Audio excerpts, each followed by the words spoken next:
آقا آقا آقا یا رسول اللہ یا حبیب اللہ یا رسول اللہ یا حبیب اللہ۔ یہ بتائیے، جنات کو آپ بڑے عرصے سے چونکہ ان سے جان چھڑانے کی کوشش کر رہے تھے، عرصہ کم و بیش 3 سال سے، تو وہ جنات آپ کے سامنے وہ جانے کا، آپ کی جان چھوڑنے کا اور بیٹی کی جان چھوڑنے کا نام نہیں لیتے۔ ہندو جنات تھے، جے کرشنا۔ تو وہ اب آپ کے گھر جب ہم آئے ہیں کل، یعنی 26 مئی بروز بدھ، تو آپ نے وہ 3 سال بہت جگہ سے علاج کروایا، بڑی جگہوں پر جنات کی حاضری ہوئی، اور وہ جنات کوئی پنجابی میں کہتے ہیں نیا نہیں دیتے تھے۔ تو کل جب ان کی حاضری آپ کے گھر میں ہوئی ہے، تو اس وقت آپ نے کیا محسوس کیا کہ جنات نے آپ سے کوئی معافی مانگی یا آپ ان کے پاؤں پکڑ کے معافی مانگ رہے تھے؟ جی، کل تو انہوں نے بیٹی نے جنات نے بار بار پاؤں پکڑے ہیں، آپ کے بھی، میرے بھی، میری بیوی کے بھی، کہ ہماری جان چھوٹ جائے۔ جنات نے آپ کے پاؤں پکڑے، توبہ کی آپ کے سامنے، کانوں کو پکڑا، ناک رگڑ دیا، ناک رگڑنے لگے زمین پر۔ ایسے زندگی میں آپ کی کتنی عمر ہو گئی ہے؟ میری 61 سال ہو گئے۔ 61 سال آپ کی عمر ہے، کم و بیش چلو 50 سال میں 10-11 سال میں انسان ہوش سنبھال لیتا ہے۔ تو 50 سال میں آپ نے کبھی دیکھا کہ جنات اس طرح مجبور ہو جائیں اور اس طرح بے بس ہو جائیں اور پاؤں پکڑنے لگیں، معافیاں مانگنے لگیں، توبہ کرنے لگیں، گریہ زاری کرنے لگیں؟ جدھر بھی گئے جی، اس نے ایک تو نام بھی نہیں بتایا، دوسرا وہ جاتا رہا، پھر واپس ہفتے کے 2 ہفتے کے بعد پھر حاضری بات کہیں گے تو وہ کہیں گے جس طرح وہ کہہ رہا تھا کہ میں نے تو جناب سب کو دیکھا تھا، اس لیے میں کہہ رہا تھا کہ آنکھ میں آنکھ ڈال، یعنی کہ وہ جو بدماشی کرتے تھے جنات، وہ کل بدماشی ختم ہو گئی، ریزہ ہو گئی، چکنا چور ہو گئی۔ کل جب ان کی بیٹی کی، راجہ صاحب کی بیٹی کی حاضری کی تو پورا گھر موجود تھا، تقریباً کوئی زیادہ نہیں تو 20-25 افراد گھر کے موجود تھے۔ راجہ صاحب کے ماشاءاللہ 7 بیٹے ہیں، وہ موجود تھے، اپنی فیملیز کے ساتھ، بیٹیاں تھیں موجود، اور اس بیٹی جو متاثرہ تھی وہ بیٹی بھی موجود تھی۔ تو اس بیٹی کے اندر سے وہ جو جنات تھے وہ کہتے تھے کہ ہم دیکھ لیں گے، ہم یوں کر دیں گے، ہم وہ کر دیں گے، یعنی کہ پوری بدماشی کرتے تھے اور وہ ان کا پیچھا چھوڑتے ہی نہیں تھے۔ تو کل پاؤں پکڑ کے، چوم کے پاؤں راجہ صاحب کے، وہ اتنے بے بس ہو چکے تھے، اتنے مجبور اور لاچار ہو چکے تھے کہ معافیاں مانگنے لگے۔ تیمور صاحب آپ دیکھ رہے تھے، آپ دیکھ رہے تھے، کیا محسوس آپ کا؟ ان کی طاقت کیا محسوس ہو رہی؟ پہلے تو وہ بدماشیاں لگا رہے تھے، آپ نے بھی ان کی وہ سنی؟ ساری بدماشیاں۔ تو پہلے تو بہت خوف محسوس کر رہے ہوں گے آپ بھی، پتہ نہیں یہ کیا کریں گے، آزاد کشمیر کے اندر یہ ہندو جن آئے ہوئے ہیں، تو پتہ نہیں یہ کیا گل کھلائیں گے اور کیا کیا کریں گے اور کیا کیا اپنی جوہر دکھائیں گے طاقت کے۔ لیکن کتنی دیر کے بعد آپ نے محسوس کیا کہ وہ بالکل بے بس ہو گئے؟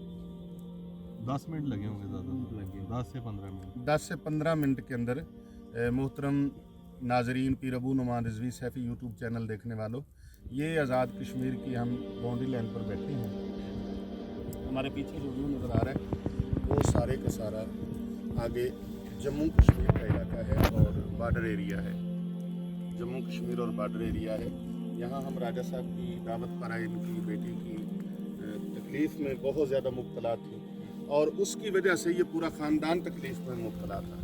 تو راجہ صاحب کا بیٹا چونکہ یورپ میں رہتا ہے، تو وہاں سے اس نے رابطہ کیا، تو انہوں نے دعوت دی اور ہم سے ٹائم لیا، تو یہ زبانی ایڈریس بتایا، اور ہم چوکی عثمانی کا، اور ہم ان کے زبانی ایڈریس، بہت کٹھن دشوار رستہ، بڑا مشکل رستہ، لیکن ہم اس مشکل رستے کو پیادہ بھی، گاڑی پہ بھی، جیسے بھی اس کو طے کر کے الحمدللہ ہم سرکار غوث اعظم کے غلام ہیں رحمۃ اللہ علیہ، اور ان کے وسیلے سے ہم جناب نبی اکرم صلی اللہ علیہ وآلہ وسلم کی بارگاہ سے یہ فیض نصیب ہوا ہے کہ جنات چاہیں وہ 100 سال پرانے کیوں نہ ہوں، ایک نہیں وہ 1000 کیوں نہ ہوں، 1000 نہیں وہ 1,00,000 کیوں نہ ہوں، الحمدللہ قرآن مجید فرقان حمید کی आयात बैयनात जो अल्लाह ने मुझे अता फरमाई हैं और मेरे पीरो मुर्शद आफ्ताब विलायत हुज्जतुल इस्लाम पीर तरीक़त रहबर शरीयत कुतुब आलम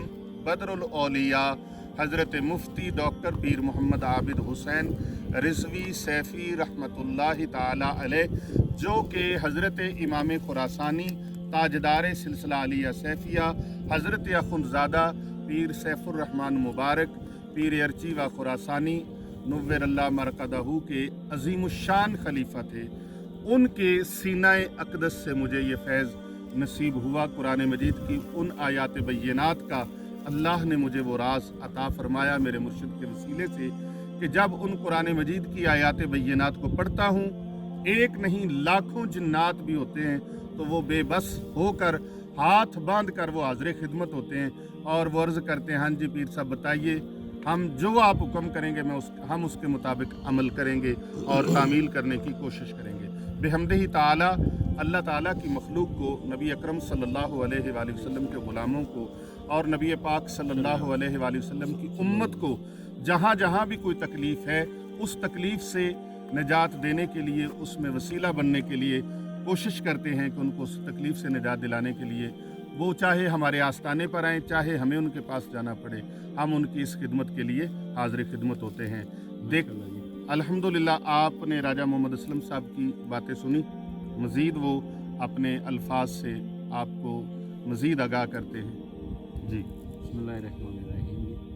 मैं अपने बहन भाइयों को बताना चाहता हूँ, थोड़ा जोर से तकलीफ़ है तो हमसे रब्ता करें, पीर साहब से रब्ता करें। इंशाल्लाह अल्लाह ताला ने इनको बड़ा कुछ दिया है। मैंने एक दो दिन में इनको देख लिया है कि इनके पास क्या है, अल्लाह ताला ने इनको क्या दिया, ठीक है। तो अगर किसी को तकलीफ़ है, वो मामलात हैं जन्नात की वजह से, तो इंशाल्लाह इलाज करेंगे, इंशाल्लाह ज़रूर अल्हम्दुलिल्लाह इंशाल्लाह बंदे आराम इंशाल्लाह। हज़रत यूसुफ अली नगीना रहमतुल्लाह अलैह बहुत बड़े अल्लाह के वली गुजरे हैं, समुंदरी में उनका मज़ार मुबारक है। उन्होंने एक कलाम लिखा है, उस कलाम में से एक शेर मैं आपकी समातों की नज़र करता हूँ। वो लिखते हैं कि बंदे रब दे दुआ कर दे तकदीर बदल जाती, लिखी लोहे कलम वाली तहरीर बदल जाती। तो अल्लाह के बंदे जो हैं, अल्लाह वाले जो हैं, वो दुआ करते हैं, अल्लाह ताला बेड़ा पार फरमाता है। दुआ फ़कीरा रहम अल्लाह। नाज़रीन, हाज़रीन, सामईन, आप देख रहे हैं कि हमने जो ओरिजिनल जो गुफ्तगू थी, जो बातें थी, वो सब आपके गोशगुजार कर दी हैं। इनको आप तक पहुंचाने का मकसद ये है कि आप लोग देख लें जो अल्लाह वाले हैं, उनके पास जो अल्लाह तबारक व तआला के कलाम का फैज़ है वो बेहमदिही ताला वो सैकड़ों महीनों का नहीं, दिनों का नहीं, हफ्तों का नहीं, महीनों का नहीं, सालों के अमराज को भी दूर कर देता है। इसलिए कि रब ताला का फरमान है वनुनज़्ज़िलु मिनल कुरआन मा हुवा शिफ़ा व रहमतुल लिल मोमिनीन। अल्लाह फरमाता है कुरान मजीद फ़ुरक़ान हमीद मोमिनों के लिए शिफ़ा है। अब वो बीमारियाँ चाहे ज़ाहिरी हों, जिस्मानी हों, बातनी हों, रूहानी हों, जिस तरह की भी वो बीमारियाँ हों, वो अल्लाह के फजल व करम से दूर हो जाती हैं। लेकिन फैज़ लेने वाले का यकीन कामिल होना चाहिए कुरान मजीद फ़ुरक़ान हमीद के ऊपर, अल्लाह ताला की ज़ात पर उसका कामिल यकीन होना चाहिए। अल्लाह से बढ़कर कायनात में कोई ताकत रखने वाला नहीं है। अल्लाह ताला बेमिसलो बेमिसाल है और रब ताला का कलाम पूरी कायनात में तमाम कलामों का सरदार है। इस कलाम की मिसल और मिसाल पूरी कायनात में नहीं है। तो जिसको कुरान मजीद के ऊपर इतना एतमाद हो जाए, यकीन हो जाए, अल्लाह की ज़ात पर तवक्ल कायम हो जाए, इंशाअल्लाह ताला फैज़ान से उसका सीना मुनव्वर हो जाता है। अल्लाह तबारक व तआला उसकी मुश्किलों को आसान फरमा देते हैं, रब्बे कायनात उनकी तकलीफ़ों को दूर फरमा देते हैं। अपना अकीदा अल्लाह के साथ कायम कीजिए, अल्लाह पर तवक्ल कायम कीजिए, अल्लाह पर भरोसा कायम कीजिए और रब ताला के कलाम पर भरोसा कीजिए। इधर उधर बंगालियों, डंगालियों और मिस्रियों और इधर उधर के लोगों जो जादू टूना करते हैं, उनके ऊपर, फ्राडियों के ऊपर और 2 नंबर आमिलों और पीरों, जाली लोगों के पास जाने से आपका ईमान भी ख़राब हो सकता है, अकीदा भी ख़राब हो सकता है। ज़रूरी नहीं होता कि सिर्फ़ अकीदा ख़राब हो, आपका ईमान, अकीदा और साथ साथ पैसा भी बर्बाद होता है। तो लिहाजा अल्लाह वालों के पास जाएं, क्योंकि अल्लाह अल्लाह करने से अल्लाह ना मिले, अल्लाह वाले हैं जो अल्लाह से मिला देते हैं।